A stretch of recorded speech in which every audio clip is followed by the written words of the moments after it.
cut them for Mizzy Wars. Yep.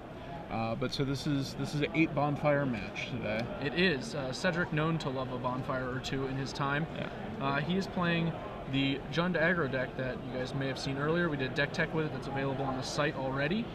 And he's started off undefeated here with this deck. He likes it a lot. He's been streaming it all week. And a very close version of it recently made top 4 of the DCW MCQ in the hands of Cedric's close friend, Tommy Ashton. Good man, Tommy Ashton. So Cedric's going to lead off here with an Overgrown Tomb into a Mana Guy into an Arbor Elf. And Austin just passes after playing a Stomping Ground.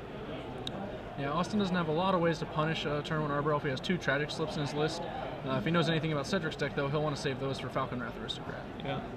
And Cedric sort of continues with the mana ramp theme. He plays a Gyre Sage. It isn't evolved yet, but that guy can get out of hand pretty quickly. It looks like he's got a Dreadbore. I saw 2 lands. I didn't see the other things in his hand, but it looked like some gas. I believe I saw a Burning Tree Emissary, which means he's got the potential for a pretty big turn. Yeah. So with Burning Tree Emissary next turn, he could be putting in a Thundermaw Hellkite.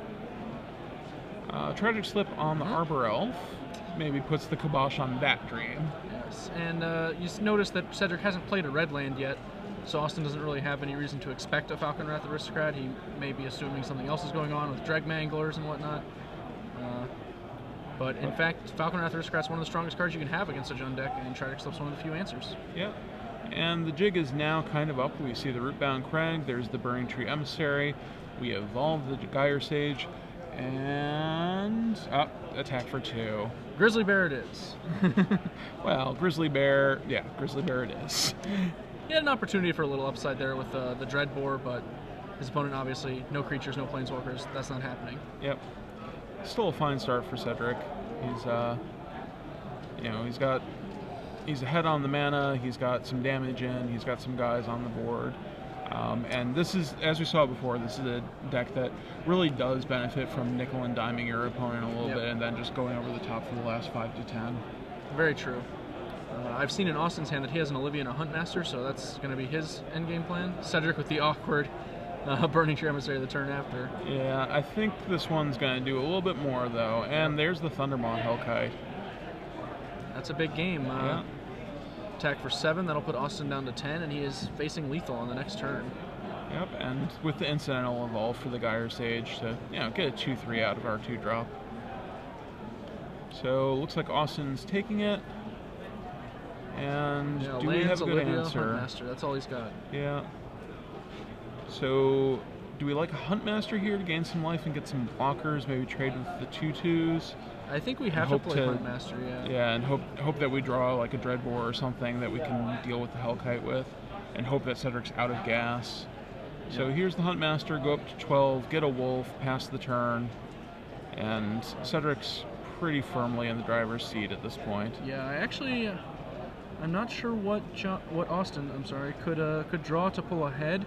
Even a Miracle Bonfire is actually not that impressive with a Hellkite sitting on the board. Yeah. No, he definitely needs, he has to have a removal spell for it. Oh, never mind. Yeah, that's gonna do it, I think. He's not dead on board, but he's drawing to no outs. Yeah. From this state. He needs to Miracle a Terminus here. That's gonna be tricky. It's a tall seems order. unlikely. Manamorphose is in the format, right? I'm afraid they rotated that one a little while ago. Okay, just Manamorphose Bear. One of the things I like the most about Cedric's deck is how confidently it can extend these positions. People are really just very vulnerable to the flyers at this point in time. Yep. Especially from a deck that can also make big ground guys like Gyre Sage. Yeah. No. When he was working on this deck on his stream, he just the thing that he drove home was that Thragtusk is just such an important part of this format, and you have to be able to beat that card. And the way to beat that is Falcon Wrath Aristocrat and Thundermaw Hellkite if you're going to be aggressive. And so, his deck is all about casting those guys. Down to the fact that he's running 3 Borderland Rangers, which you and I think is a terrible card, but Cedric I wouldn't go that far. I actually happen to like Borderland Ranger more than most, I would say. But that doesn't mean I think we should just be sleeving him up all willy-nilly. Cedric, a big fan. I was a big opponent of running 4. He was running 4 last night, or the night before while I was watching him play a little Magic Online, and Thought that just seemed like really too many, and I saw multiple games where he's drawing like 2 or 3 Borderline Rangers. I'm like, these could just be real creatures. He wound up going down to 3, I believe. Personally, I think the number's 2, but it's working out for him. So Cedric, not a psychopath, but not exactly not sane. exactly sane, exactly. Okay. Yeah. Among some of the changes from his list and Tommy Ashton's, which I think we can discuss because they work together a little bit on the archetype. Tommy is running only 3 Borderline Rangers. He trimmed a Hellkite and a Gyre Sage to add in 2 Wolfear Silverhearts. Okay. Which obviously really potent with those flyers, making gigantic dudes. A 9-power Thundermaw Hellkite is just horrifying. Yeah. And he cut the 2 Dreadbores and the 4th Bonfire of the Damned that Cedric has in favor of 3 Domrirade.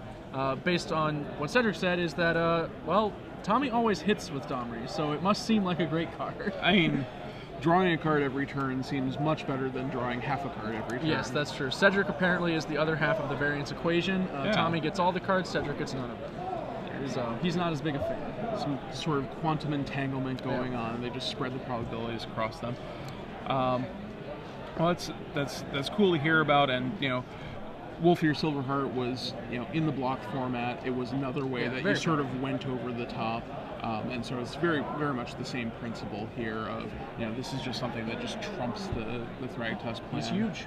You don't care if you're gaining 5 life because that's less than an attack step. Very, very true. We do have a little bit of an update. We just talked a little bit about the WMCQ. Joe Spanier actually just finished winning it out in Washington, D.C. He defeated Kenny Mayer, whom you may know. And that's 2 Twitter personalities actually in the finals there. I know Joe Spanier's a spec guy at Found Omega on Twitter. Awesome. And Kenny Mayer is Mayor of Avabrook, one of my favorite Twitter names. And so you guys can feel free to follow them or check out on updates from WCQ. We do have the top 16 deck lists on our coverage page. If you just head over to the SCG Seattle coverage page, there's a link right there for you. Great. Well, congratulations to Joe Spanier. So going back to this matchup, we're shuffling up for game 2. What do you think we're going to be doing with sideboards here? I think Austin is probably a little concerned about Thundermaw Hellkite because his sideboard doesn't offer any answers. The closest he has to an answer is actually Slaughter Games, which is a really not great one. Yeah. His sideboard is really heavily slanted towards the small aggressive decks and junk and control matchups. He's got Underworld Connections, Acidic Slimes, Ground Seals, Slaughter Games, Pillar of Flames. All of those cards are at best mediocre against Cedric. He has large, durable green creatures. He's really going to have to lean on his strengths in the main deck, which are primarily Olivia Voldaren, Planeswalkers, to a lesser extent Bonfire and Rakdos' Return. They can actually pull a fair bit of weight. If Cedric doesn't have a quick start on mana guys, especially Gyre Sage, Rakdos' Return might actually be able to snipe a Hellkite right out of his hand. That makes sense. So you'd advocate just leaving it as is? I would leave things mostly as is. Mizium Mortars I would probably bring in. It's got to be better than, like, I'm not sure exactly what. Maybe maybe the Liliana. Maybe the Garrett Primal Hunter? Maybe Garrett Primal Hunter. He is a little that heavy. Guy doesn't seem like he does a whole lot in this matchup. He's not great. The only concern, I mean, I guess you also have to fear Cedric having his own Garrix as well. It's a card that people know that this deck commonly can play. And Cedric does have 2 Garrett Relentless in his sideboard. From Cedric's side, you know, his main deck seems mostly pretty good against it. The Bonfires don't seem very strong here. I would like to move those out and change them into something else. Maybe some more threats. Cedric has also said that he commonly boards out one of the 4-mana creatures in his deck, depending on the matchup. Warclan Rampager or Falcon Wrath Scrap, one of them just tends to be significantly worse than the other. And the Jund deck doesn't do a lot of blocking, really, so I could see him trimming some Rampagers as well. To gain access to maybe these Planeswalkers. Zealous Conscripts, Rakdos Return, those are for sure coming in. So he's probably going to shift and be willing to play a longer game against this particular opponent and not want to lean so heavily on his rush strengths. And so he's definitely going to need to trim some of his high end in order to do that. He doesn't want to make his deck mono 4 and 5 drops. Rightio. Okay. So I would anticipate him citing out at least 2 Warclan Rampagers, possibly more. And the Bonfires we already discussed, those seem really mediocre. I could see maybe having 1, you don't mind mising it, and it's a reasonable answer to an opposing Huntmaster. That's about all you want for it. Unlike Domri, Cedric's actually pretty good at hitting Bonfire at the right time. So that's true. I have literally seen him summon them. Yeah. He has a patented method. It's a quick snap of the right hand, with a snap, and she just says the card name, and there it is. There it is. Not always the best for him, though. Occasionally he bonfires into bad positions. I've seen him do it to a Phyrexian Obliterator, which should not work out very well. Yeah, that's unfavorable as far as bonfires go. If it's tough to find a bad one. Yeah. If you want to see a clip of that, he actually has a save broadcast on his Twitch channel. You can go ahead and see that. Twitch.tv/SCGSEA, Indeed. I believe, is his Twitch channel. So we are drawing our opening hands. Let's see. Cedric is amused. Everyone's on 6 also. Yeah. Worth noting. Nobody's got anything on turn 1. No Arbor Elves in sight. Oh, he's late to the party. Yeah, some buddy lands that didn't have anybody to pair up with for Austin. That's what it's actually fine for Austin. He doesn't really have a lot going on turn 3 probably in this matchup. And now he can curve out a Huntmaster, maybe play an Olivia if you happen to have one of those. Anything like that can really put Cedric on the back foot. Yep. So one thing of note, Cedric has a Burning Tree Emissary in his hand, and he declined to play it before the Gyre Sage, because getting a 2/2 on the board is not that important, and getting the Evolve there is going to be pretty good. So we're going to see him maybe cast a 4-drop on this next turn, double Evolve the Gyre Sage, potentially a Falcon Wrath Aristocrat if he has that in hand, or top decks it. Oh. Or Pillar of Flame, your Gyre Sage. I'm surprised. Austin brought in Pillar of Flame. It actually has perilously few targets.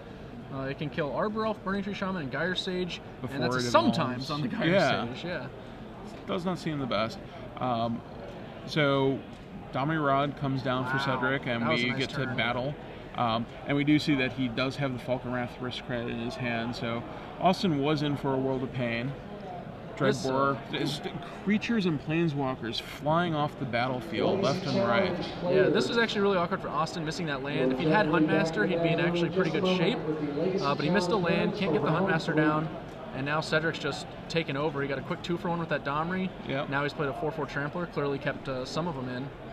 And another Pillar of Flame. Yeah, we see the weakness of Pillar there, I think. Yeah, we should get those cards exiled. There we go. Also the Gyre Sage. There we go. Thanks, Table Judge. Sloppy stuff. Oh, Cedric. This is what happens to him when he doesn't have Moto to keep him in check. I don't know, I've watched him play Moto. That's not that clean either. He doesn't violate the rules there. That's true. He just likes to keep bad hands. Well, he appears to be debating jamming the Aristocrat. I think he has a Shockland. He's debating maybe perhaps playing Aristocrat, shocking to get the Arbor Elf into play as well. He obviously wouldn't do that before combat, as he can't protect Falcon Wrath Aristocrat from Tragic Slip that way anyway. Yep. But I think he will probably play it. Yeah, and here he goes. Post-combat. Arbor Elf, 1/1, turn target Falcon Wrath Aristocrat indestructible. Yep, that's murder protection, Dreadbore protection, those sorts of things. And Pillar protection, as he's discovered his opponent brought in. Turns out.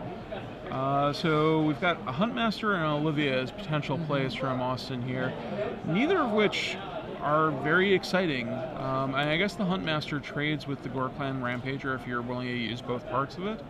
But that still leaves the Aristocrat out, and it's possible Cedric doesn't even trade there. It looks like Austin's going to go for the Olivia and plan to take 8, and then try and steal the Aristocrat next turn, or maybe I don't think he has any other plays. Yeah. Pinging it seems very dangerous. He could lose to a lot of other things. I'm surprised Cedric attacked here. He must have drawn a Rampager, and yes, he did. As soon as you see the Arbor Elf attack, that's a pretty clear sign that things are not what they seem. Yep. I would assume Rampager, or perhaps a Pillar, or maybe a Bonfire. Like, those are the only cards that make sense in that spot. So Cedric Phillips is victorious over Austin Toelken, taking his Jund aggro deck. Yeah, that was a quick beatdown. I really think showcased the durability of his creatures there in that matchup. It was just difficult for Austin to catch up because he couldn't remove them. Yep. He took some incidental damage as a result of the haste, found himself vulnerable, and Cedric just capitalized, which is what that deck's been doing all day on two coasts. It's a deck that, if you stumble against it, it's going to get you. Like, traditional Jund decks, they're just very good on capitalizing on any mistakes that your opponents make, or any just like tempo issues that you have with your draws. Cedric does